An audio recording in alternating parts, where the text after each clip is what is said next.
Hello, कैसे हैं आप सभी।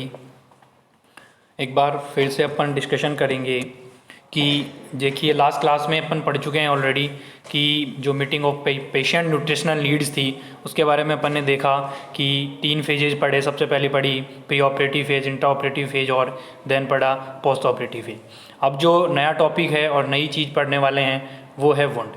देखिएगा वुंड होता क्या है और कैसे अपन इस चीज़ को समझ सकते हैं, कैसे एक्सप्लेनेशन मतलब कि आप किस तरीके से वुंड होता क्या है। मतलब एक जो बोल सकते हैं जैसे सर्जरी होने के बाद में एक तरीके से एक वुंड बना नहीं बना, तो उस वुंड में क्या क्या होते हैं, कैसे उसका क्लासिफिकेशन है और क्या अपने को ट्रीटमेंट होती है, या फिर वुंड है उसकी हीलिंग का प्रोसेस क्या होता है, तो उसके बारे में अपन डिस्कशन करेंगे। तो सबसे पहले अपन यहाँ पढ़ते हैं कि वुंड है क्या एक्चुअली में, वुंड किस चीज़ को बोलेंगे। तो क्या है, एक wound is defined as separation of discontinuity of the skin. देखिए समझिए, सीधा सा वर्ड बता रहा है कि जो एक अपनी सेपरेट स्किन है उस स्किन में क्या आ गया, डिसकंटिन्यूटी आ गई। मतलब कहीं ना कहीं ब्रेक डाउन हो गया, वो कंटिन्यूटी नहीं है। तो उससे क्या होगा, tissue mucus membrane cause by the physical और केमिकल और बायोलॉजिकल इंसल्ट। मतलब कहने का मतलब है कि फिजिकली भी क्या हो गई, डैमेज हो गई, और जो केमिकल रिएक्शंस थी वो भी क्या हो गई, डिसकंटिन्यूटी हो गई। तो कहने का मतलब है कि आपकी जो स्किन की इंटीग्रिटी थी या जो स्किन की सेपरेशन था वो क्या हो चुका है, डिसकंटिन्यू हो चुका है। और इस चीज़ को आप क्या बोलकर चलेंगे, वुंड बोलकर चलेंगे। देखिए आगे, वुंड आईडी मतलब ब्रेक और cut in the continuity of any body structure. कहने का क्या मतलब है कि वुंड उस चीज़ को बोलेंगे कि आपकी बॉडी का कोई भी पार्ट हो, चाहे इंटरनल पार्ट हो चाहे एक्सटर्नल पार्ट हो, दोनों में से अगर कहीं भी डिसकंटिन्यूटी आ गई है, किसी भी कट की वजह से आ सकती है, वो किसी भी ब्रेक मतलब किसी चोट की वजह से आ सकती है, तो उस चीज़ को आप क्या बोलकर चलेंगे, वुंड बोलकर चलेंगे। और उस वुंड की वजह से आप में क्या हुआ, फिजिकली इंजर हो गई है, फिजिकली इंजरी हो गई है। तो उस फिजिकली इंजरी की वजह से क्या होगा कि उस चीज़ को आप क्या बोलेंगे, वुंड कहेंगे। क्या कहेंगे, वुंड कहेंगे। देन देखिएगा क्लासिफिकेशन ऑफ वुंड बहुत इंपॉर्टेंट है, बहुत बार क्वेश्चन पूछा गया है, तो प्लीज़ थोड़ा ध्यान से समझिएगा।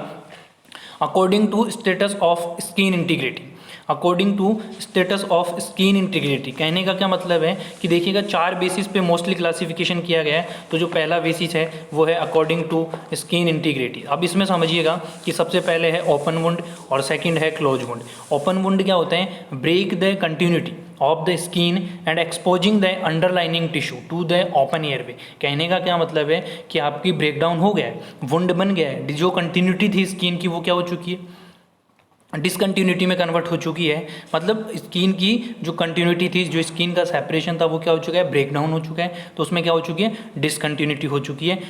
वो टिश्यू के ऊपर भी, डर्मिस पे भी, एपिडर्मिस पे भी, और जो टिश्यू कनेक्टेड हैं उनमें भी क्या हो चुकी है, ओपनिंग हो चुकी है और वुंड बन चुका है। तो और वो क्या है, जो वुंड है वो ओपन है, मतलब ओपन एयर के कांटेक्ट में आ रहा था, उस वुंड को क्या बोलेंगे आप, ओपन वुंड बोलेंगे। देन किस किस की वजह से हो सकता है, कोज देखिएगा, कोई भी ट्रॉमा हो सकता है, ट्रॉमा मतलब इंजरी हो सकती है बाई शार्प ऑब्जेक्ट। मतलब शार्प ऑब्जेक्ट बोले तीखे और नुकीली चीज़ें, जैसे कि सर्जिकल इंसिजन हो सकता है, गन शॉट हो सकता है। मतलब गन शॉट तो समझते ही है ना आजकल के ज़माने। देन देखिएगा close wound, no break down the continuity of the skin in this type of wound, damage to the tissue under the skin. कहने का मतलब है कि बाहर से तो जो सेपरेशन है वो आपको सेपरेशन ही दिखेगा, बट जो अंदर की सेल्स हैं, जो टिश्यूज हैं, उनमें क्या हो चुका है, ब्रेक डाउन हो चुका है, और अंदर ही क्या हो गया है, वुंड का फॉर्मेशन हो गया है। उस वुंड को आप क्या कहकर चलेंगे भैया, क्लोज वुंड कहकर चलेंगे। क्या बताकर चलेंगे, क्लोज वुंड बताकर चलेंगे। देन ये किस किस की वजह से हो सकता है, कोज बाई ब्लंट ऑब्जेक्ट, जैसे कि फ्रैक्चर ऑफ फीमर। मतलब आपको पता नहीं है ना, ठीक है, आपके लग गई, मतलब किसी चीज़ से लग गई, बट आपको ऊपर से स्किन हमेशा देखे होंगे कि जैसे बोन फ्रैक्चर होती है तो आप, इंजरी तो हो गई ना, वुंड तो बन गया ना, तो मतलब बोन फ्रैक्चर हो गई, देन आप देख नहीं पा रहे वो पहाड़ से, लेकिन वुंड तो बना है, तो उस वुंड को क्या बोलेंगे आप, क्लोज वुंड। देन देखिए according to causes of wound, मतलब पहले पढ़ा अपन ने अकॉर्डिंग टू स्टेटस और स्किन इंटीग्रिटी। देन अपन पढ़ रहे हैं according to cause of wound, तो उसमें पहला कौन सा वुंड है, surgical wound. This procedure for a specific purpose under a aseptic precautions. जो सर्जिकल वुंड होता है वो क्या करते हैं, एक ऐसा प्रोसीजर है जो एक स्पेसिफिक पर्पज़ के लिए किया जाता है, ठीक है। स्पेसिफिक पर्पज़ के लिए क्यों किया जाता है कि कोई भी सर्जरी कंडक्ट करनी हो, जैसे कि अपेंडेक्टोमी है, अपेंडिक्स है किसी पेशेंट के, तो अपेंडेक्टोमी करनी पड़ेगी, रिमूवल ऑफ अपेंडिक्स, तो उसको एक पर्पज़ है कि वो अपेंडिक्स है उसको क्या करा जाए, रिमूव आउट किया जाए। तो जो सर्जिकल वुंड बनाया जाता है वो सेप्टिक प्रिकॉशंस के साथ में बनाया जाता है, उस वुंड को क्या कहेंगे भैया, सर्जिकल वुंड कह के चलेंगे।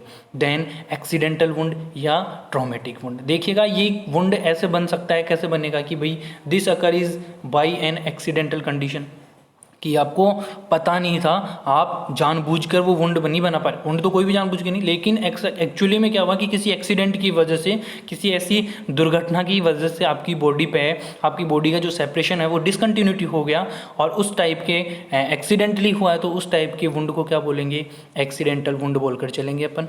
देन देखिएगा according to the severity of injury, मतलब किस टाइप की सीवियरिटी है जिसकी वजह से वुंड बना है। तो सबसे पहला देखिएगा कि सुपरफिशियल वुंड, सुपरफिशियल वुंड कहने का मतलब क्या है कि स्किन के ऊपर, ऊपरी परत पर, जैसे कि बोलते हैं ना कि लेयर, एक सिंगल लेयर उतर गई, डर्मिस या एपिडर्मिस तक बात पहुंच गई, तो उस सिचुएशन को, उस वुंड को क्या कहकर चलेंगे, सुपरफिशियल वुंड।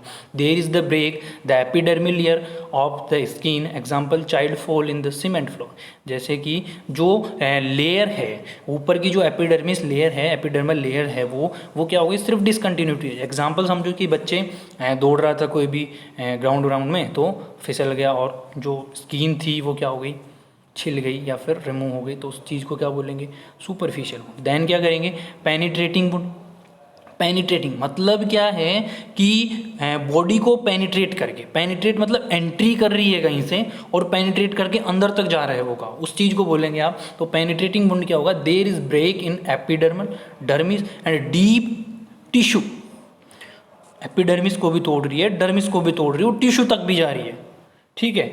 ऐसी इंजरी है तो वो क्या है, पेनिट्रेटिंग इंजरी है, मतलब पेनिट्रेट करती हुई। जैसे कि example, A bullet enter in the chest and stop in the lungs, कि एक बुलेट लगाई जाती है, किसी पर्सन को शूट किया जाता है, समझ रहे हैं, तो चेस्ट तक पहुंच जाती है, मतलब लंग्स तक पहुंच जाती है। लंग्स पे पहुंचने से पहले किस किस को ब्रेक कर जाती है, देखिए एपिडर्मिस को कर जाती है, डर्मिस को कर जाती है, और जो प्रेजेंट वहाँ पे टिश्यू होते हैं, डीप टिश्यू होते हैं जो कवर करके रखते हैं लंग्स को, उसको भी ब्रेक करके वो गन जो शॉट होता है वो कहाँ तक पहुँच जाता है, लंग्स पर, और पेशेंट की क्या हो जाती है, डेथ हो जाती है। तो पेनिट्रेटिंग वुंड कहते हैं उस चीज़ को कि पेनिट्रेट करके पहुंच रही है।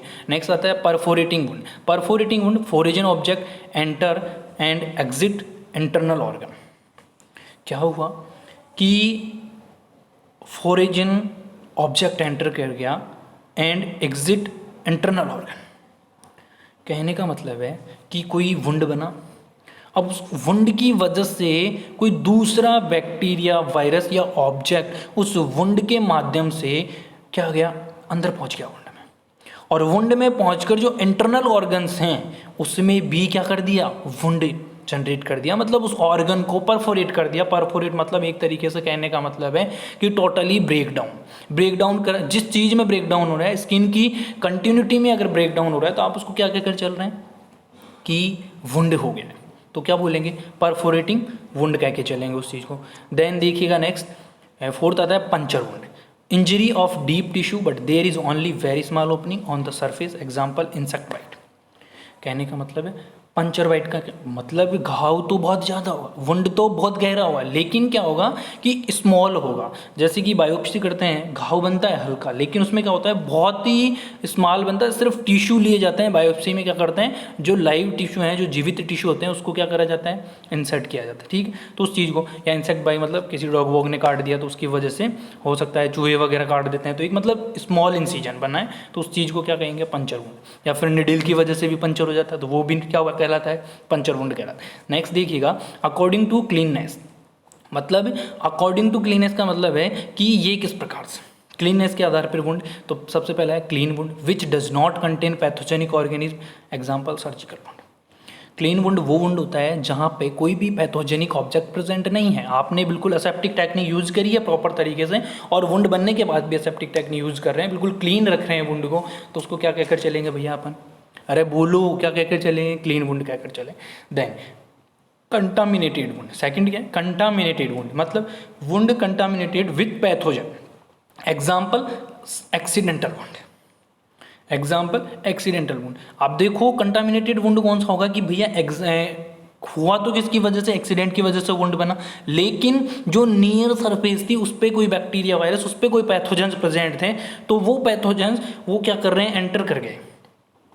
अगर वो पैथोजेंस एंटर कर गए तो जो वुंड बना है उसको क्या कर दिया, कंटामिनेटेड, तो उस वुंड को क्या बोलेंगे, कंटामिनेटेड वुंड बोलकर चलेंगे। देन क्या होगा, infected wound, when a pathogen overcome to body first line of defence and procedure clinical sign of infection. कोई वुंड बना, वुंड की वजह से उसके नियर सरफेस पे इन्फेक्शन हुआ और इन्फेक्शन अपना साइन दिखाने लगा है, क्लिनिकल साइन दिखा रहा है कि बॉडी का टेम्परेचर इंक्रीज हो रहा है, तो आप देख रहे हैं कि वुंड की वजह से नहीं हो रहा। आप जब फाउंड कर रहे हैं, सर्च कर रहे हैं, तो पता चल रहा है आपको कि क्या था, वहाँ पे इन्फेक्टेड वुंड हो चुका था, कोई इन्फेक्शन एंट्री कर चुका था, उसकी वजह से उसको क्या बोल रहे हैं, इन्फेक्टेड वुंड कहकर चल रहे हैं अपन। देन देखिएगा, ये तो कुछ टाइप्स थे जो क्या थे, वुंड के। मैंने बताया कि वुंड क्या, एक बार मैं जल्दी से रिपीट कर देता हूँ। वुंड क्या था, वुंड स्किन की सेपरेशन को क्या कर रहा है, डिसकंटिन्यू कर रहा है, उस चीज़ को क्या कहकर चलते हैं अपन, वुंड कहकर चलते हैं। मोस्टली 4 टाइप्स के मैंने बताए। सबसे पहला था अकॉर्डिंग टू स्किन इंटीग्रिटी, जो थे क्लॉज और ओपन वुंड। देन मैंने बताए कोज के आधार पर सर्जिकल, एक्सीडेंटल वुंड। देन मैंने बताए सीवीटी के आधार पर, तो बताया मैंने सुपरफिशियल, पेनिट्रेटिंग, परफोरेशन और देन पंचर। नेक्स्ट मैंने बताया अकॉर्डिंग टू क्लीननेस, तो पहला बताया क्लीन, फिर देन कंटामिनेटेड और नेक्स्ट क्या था, इन्फेक्टेड वुंड। अब बात करके चलते हैं अपन फिजियोलॉजी ऑफ वुंड, क्या होती है फिजियोलॉजी, कैसे फंक्शनिंग होती है, कैसे फिजियोलॉजी अफेक्ट होती है बॉडी की। तो सबसे पहले क्या है, हीलिंग प्रोसेस, मतलब कैसे हील करता है वुंड बन के, उसके बाद में हीलिंग प्रोसेस क्या होती है। तो एक कॉम्प्लेक्स और डायनेमिक प्रोसेस है, क्या है, एक कॉम्प्लेक्स और डायनेमिक प्रोसेस है that result in the restoration of the anatomic continuity and function. Anatomy और फिजियोलॉजी दोनों को क्या कर रहा है, वापस रिस्टोरेशन कर रहा है, तो उस चीज़ को क्या बोलोगे आप, हीलिंग प्रोसेस बोल के चलते हैं। क्या बोलकर चलते हैं, हीलिंग प्रोसेस। पहले ही लिखा है लाइन में, साफ साफ लिखा है कि a complex and dynamic process that result in the restoration of anatomic continuity and function. उसकी एनाटॉमिक जो स्ट्रक्चर थी और फंक्शनिंग, फिजियोलॉजिकल जो फंक्शनिंग थी, उस चीज़ को क्या कर रहा है, रिस्टोरेशन कर रहा है, उस चीज़ को क्या बोलते हैं, हीलिंग प्रोसेस बोलते हैं। तो वुंड हीलिंग प्रोसेस कंप्लीटली कितने स्टेज में होती है भैया, 4 स्टेज में होती है। और सबसे पहली और इंपॉर्टेंट स्टेज आती है इन्फ्लामेटरी स्टेज, जो क्या होती है, कब स्टार्ट हो जाती है इन्फ्लामेटरी स्टेज। तो इन्फ्लामेटरी स्टेज की मैं बात करूं तो जब आपने वुंड बन गया, आपकी बॉडी पे कोई इंजरी हो गया, आपकी स्किन का कंटिन्यूएशन हो गया, सेपरेशन ब्रेक डाउन हो गया, उसके कुछ सेकंड बाद ही इन्फ्लामेटरी फेज स्टार्ट हो जाती है, जो कि क्या करती है, ब्लड को फॉल होने से, गिरने से बचाती है, या ब्लडिंग जो ब्लीडिंग हो रही है उसको क्या करती है, रोकने का काम करती है inflammatory process. Inflammation begin and last for about 3 days। Inflammation क्या होता है, शुरू हो जाता है कब से ही, जब कुछ सेकेंड बाद में, तो क्या करता है और कब तक रहता है, 3 days तक रहता है। Injury tissue and mast cells secrete histamine resulting vasodilation of surrounding capillaries and excretion of serum and WBC into the damage tissue. देखिएगा, कोई वुंड बना और वुंड बनते ही वहाँ पे क्या कर रही है, नियर बाई जो मास्ट सेल है वो क्या कर रही है, हिस्टामिन रिलीज कर रही है। ठीक है, हिस्टामिन रिलीज करेगी, जिसकी वजह से क्या रिजल्ट आएंगे कि वेसल्स जो हैं वो क्या होगी, डायलेट हो जाएगी, लेकिन जो ब्लड है उसका फ्लो कम हो जाएगा, लेकिन ब्लड स्पीड आने लगेगा, मतलब ब्लड ज़्यादा आने लगेगा सराउंडिंग कैपिलरीज, जो कैपिलरीज बनी हैं उन कैपिलरीज के पास में, और एक्सक्रीशन करेगी वो ब्लड में से, क्या होगा, एक्सक्रीशन होगा किस किस चीज़ का, सीरम एंड WBC का। कहाँ पे, जो वहाँ पे डैमेज है, तो अगर आप जान रहे हैं कि WBC उस हिस्से पे जा रही है जहाँ वुंड बना है, तो उस हिस्से पे जाने के बाद में क्या होगा, WBC क्या करती है, ब्लीडिंग को रोकने का काम करती है। अरे यस और नो, करती है नहीं करती। देन देखो, the volume of blood is increase, the volume of blood क्या हो जाएगा, increase, but blood circulation decrease. क्यों, क्योंकि जो ब्लड है, वहाँ की ब्लड वेसल्स है वो क्या कर रही है, जैसे ही ब्लड आया वहाँ की ब्लड वेसल्स डायलेटेड है, तो क्या कर रही है, ब्लड को वहीं रोक रही है। ब्लड वहाँ रुक रहा है तो वापस जा कम रहा है, तो जो ब्लड और इंटीरियर ब्लडिंग है और इंटीरियर ब्लड सर्कुलेशन है वो क्या हो गया, डिक्रीज हो गया। Leucocytes reach in the wound side, और मैंने बताया कि WBC कहाँ पहुँच जाएगी, जो वुंड है उसके साइड पर पहुँच जाएगी। ल्यूकोसाइड्स भी 3 प्रकार की होती है, एरिथ्रोसाइट मतलब अलग अलग होती है, तो वो सेल्स पढ़ेंगे तो उसके बारे में बाद में डिस्कशन करेंगे। Neutrophil began to ingest bacteria and small epics. जो न्यूट्रोफिल्स है वो क्या करने लग जाती है, इंगेस्ट करने लग जाती है जो भी बैक्टीरिया, वायरस या फिर अदर फॉरेन पार्टिकल्स उसको क्या कर जाती है, इंगल्फमेंट। मतलब इंगल्फमेंट कह के मैं बात करूँ तो सेल पिटिंग एक ऐसी फैगोसाइटोसिस सेल्स होती है जो क्या करती है कि सेल्फ की सेल को क्या करने लग जाती है, ईटिंग करने लग जाती है, जिससे जो बैक्टीरिया है वहाँ पे, जो वायरसेस प्रेजेंट हैं उनको क्या कर देगी, ख़त्म कर दी। During this period the monocyte transfer into the macrophages, मैंने बताया macrophages, and then clean to wound by phagocytosis. Phagocytosis cell क्या कर देती है, वुंड के जो नियर सरफेस उसको क्लीन कर देती है। Once the macrophages clean the wound, जब क्लीन हो गया then epithelial cell move from wound margin to the basis, और जो एपिथेलियल सेल्स हैं वो क्या करेगी, जब डब्ल्यूबीसी उस पर नियर बाई हो जाएगी, ब्लीडिंग खत्म कर देगी, तो एपिथेलियल सेल्स क्या कर लेगी, अपना मार्जिन बनाना वापस क्या करेगी, स्टार्ट करेगी। नेक्स्ट और सेकेंड फेज जो आती है destructive phase. Destructive phase cell synthesis of collagen fibres, पता है ना बॉडी में फाइबर्स होते हैं और फाइबर्स क्या काम करते हैं, देन जो कोलेजन फाइबर्स हैं उसका क्या होने लग जाएगा, सिंथेसिस होने लग जाएगा, और सिंथेसिस होएगा तो उससे क्या होएगा कि जो एपिथेलियल सेल्स बन रही थी वो सेल्स पे क्या होगा, फाइबर्स प्रेजेंट होने लगेंगे, तो मतलब जो वुंड है उसकी क्या हो रही है, हीलिंग हो रही है, ठीक होने लगा। Collagen is the main component of scar tissue. Scar tissue कौन सा होता है, मतलब डेड टिश्यू कह सकते हो, जो ब्लैक कलर बन जाता है उस टिश्यू पे क्या, and is found is the wound on second day. अपन कहते हैं ना कि सूखा सा पड़ने लग गया, हार्ड सा पड़ने लग गया, तो स्कार टिश्यू जो हैं वो डैमेज थे, वो क्या होने, उन टिश्यूज़ को रिमूव, उन टिश्यूज़ को अलग, या फिर जो फाइबर्स प्रेजेंट हैं, जो फाइबर्स क्या करेंगे उन टिश्यू में वापस से ब्लड सप्लाई करेंगे, जिससे वहाँ पे भी क्या होगा, फाइबर प्रेजेंट होंगे, और वो जो वुंड हीलिंग है वो क्या होनी, हीलिंग का प्रोसेस है वो और अच्छे से होने लगे। देन क्या होता है, proliferation phase. This phase began appearance of new blood vessels and last for 3 to 24 days.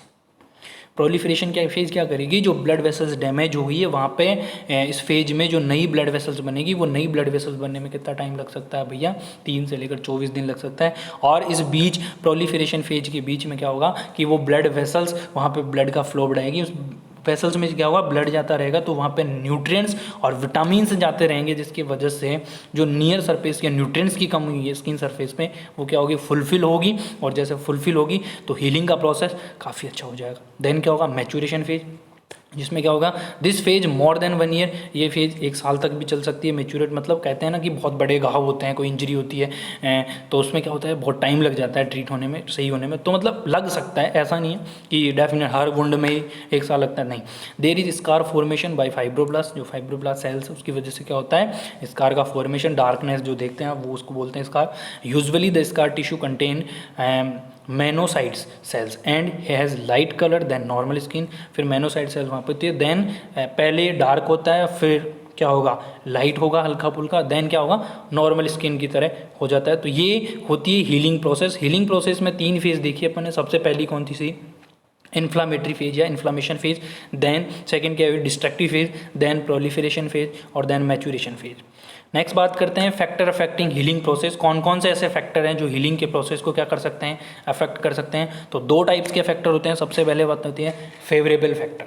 Favourable मतलब अपने फेवर के कौन से फैक्टर हैं जो क्या कर सकते हैं, बेनिफिशियल हैं या फेवरेबल हैं, मतलब अगर ऐसी सिचुएशन हुई तो वुंड क्या होगा, जल्दी से ट्रीट हो जाएगा। तो सबसे पहले है यंग एज, सीधी सी बात है, ब्लड सर्कुलेशन हाई लेवल पे होता है वह, मतलब और फ्लो भी ब्लड भी खासा अच्छा होता है, तो मतलब वुंड हीलिंग जल्दी काम करती है। देन एडिक्वेटेड ब्लड, मतलब जो ब्लड का वॉल्यूम है, वॉल्यूम ऑफ ब्लड है वो क्या है, सफिशिएंट है, तो क्या होगा, न्यूट्रिशन भी सफिशिएंट होगा और उससे वुंड हीलिंग में काफ़ी रहेगा, ठीक रहेगा मामला, मतलब गुड जनरल हेल्थ। सीधी सी बात है भाई, जिसकी हेल्थ बढ़िया है उसको तो वुंड हीलिंग क्या होती है, जल्दी से जल्दी ठीक हो जाती है। Then adequate nutritional intake specially protein and vitamin C, और जो बंदा मतलब प्रोटीन अच्छी है बॉडी में या फिर प्रोटीन ले रहा है और विटामिन सी ले रहा है, तो आप पता है कि प्रोटीन तो हमेशा बॉडी बिल्डिंग का काम करती है। सीधी सी बात है भाई, जो वुंड है उसको क्या करेगी, फटाफट से रिकवर कराने का काम करेगी। मिनिमल टिश्यू डिस्ट्रक्शन, और जो टिश्यू के डिस्ट्रक्शन हो रही है, जो सेल्स ब्रेक डाउन हो रही है डेली, तो प्रोटीन उसको सप्लाई करेगी, तो क्या होगा, प्रोटीन मिलता रहेगा सेल्स को, तो ब्रेक डाउन भी कम होगी। एब्सेंस ऑफ इन्फेक्शन, जो इन्फेक्शन है वो भी ठीक होने लगेगा। Use of anti inflammatory agent, और क्या कर सकते हैं, फेवरेबल है कि भाई फिर भी इन्फेक्शन हो रहा है तो क्या करें, कोई भी इन्फ्लामेटरी ड्रग्स यूज कर सकते हैं। Immobilise and rest to the injured part, और क्या करेंगे अपन, ये फेवरेबल फैक्टर है कि ये करने हैं आपको, तो क्या करना है कि भाई वुंड है तो उसको क्या नहीं करें, मतलब ज़्यादा पेशेंट को मूवेबल नहीं कराएं तो क्या करेंगे, मतलब जो पार्ट है उसको क्या करके रखेंगे, रेस्ट देकर रखेंगे। देन है अनफेवरेबल फैक्ट, कौन कौन से फेवर में नहीं है। अगर वुंड होए तो क्या करना पड़ेगा, कुछ नहीं कर सकते आप इसके अंदर। सबसे पहला है ओल्ड एज, आप चेंज नहीं कर सकते। अगर ओल्ड एज है तो सीधी सी बात है कि ब्लड सप्लाई कम होगी, ब्लड वॉल्यूम कम होगी, वुंड ट्रीट होने में टाइम लगेगा। Then inadequate blood supply for all, सीधी सी बात है, मैं पहले ही कह रहा हूँ कि ब्लड वॉल्यूम ही कम है तो ब्लड का फ्लो कम होगा, न्यूट्रिशन कम होगा। देखिएगा माल न्यूट्रिशन हो जाता है, न्यूट्रिशन की कमी हो जाती है ना ओल्ड एज में, सीधी सी बात। Presence of origin body and traumatic tissue, फिर बात होती है कि जो यंग पर्सन है वो तो फिर भी खुद की सेल्फ केयर कर सकता है, मतलब जो ओल्ड पर्सन है उसको तो आप सेकंड पर्सन चाहिए ना केयर करने के लिए। तो मतलब जो फोरेजन पार्टिकल्स हैं वो एंट्री कर सकते हैं, ट्रॉमेटिक टिश्यूज हैं। Presence of infection excuse use of contraindication, मतलब कि आप ने जैसे मना कर दिया कि स्मोकिंग नहीं करनी है, कोई ओल्ड पेशेंट है आपने मना कर दिया कि स्मोकिंग और अल्कोहल यूज़ नहीं करना, तो वो क्या करते हैं, मतलब आप बता रहे हैं कि कॉन्ट्रा इंडिकेटेड है, लेकिन जो प्रेजेंस ऑफ इन्फेक्शन है वो क्या होगा, उसकी वजह से कॉन्ट्रा इंडिकेटेड बताया लेकिन फॉलो नहीं कर रही पर्सन, तो उसकी वजह से हो सकता है एक्सेसिव। आपने बोला रेस्ट करना है और बंदा क्या कर रहा है, दौड़ लगा रहा है, तो सीधी सी बात है मतलब अपोजिट है, फेवर में नहीं है ये चीज़ें। अगर ऐसा है तो आप ठीक नहीं कर सकते वुंड को जल्दी से, हालांकि ठीक तो ठीक उसी तरीके से होगा प्रोसेस से, वुंड हीलिंग प्रोसेस है, बट ये फेवरेबल फैक्टर नहीं है, और जो मैंने पहले बताया वो क्या है, फेवरेबल फैक्टर है। देन प्रोसीजर मैं देख लेता हूँ एक बार जल्दी से, प्रोसीजर देखिए। Purpose of wound care and nursing care to prevent infection, तो नर्सिंग एक्शन क्या होगा इसमें, protect the wound with proper dressing, सीधी सी बात है भाई, अगर इन्फेक्शन से बचाना है तो क्या करोगे आप, प्रॉपर ड्रेसिंग कर देंगे, और क्या करोगे, स्टेराइल टेक्निक यूज़ करोगे, एंटीसेप्टिक सॉल्यूशन यूज़ लोगे, और सिस्टमेटिक क्या करोगे, एंटीबायोटिक दोगे। To prevent further tissue damage, आपको क्या करना है, अगर ये पर्पज है तो आप क्या करेंगे, नर्सिंग एक्शन, एक नर्स होते हुए क्या करेंगे, protect the wound with adequate dressing, protect करेंगे, अच्छे से ड्रेसिंग कर देंगे। टू प्रिवेंट फ्रिक्शन, दो चीज़ों को घर्षण होने से बचाएंगे, मतलब फ्रिक्शन को बचाएंगे।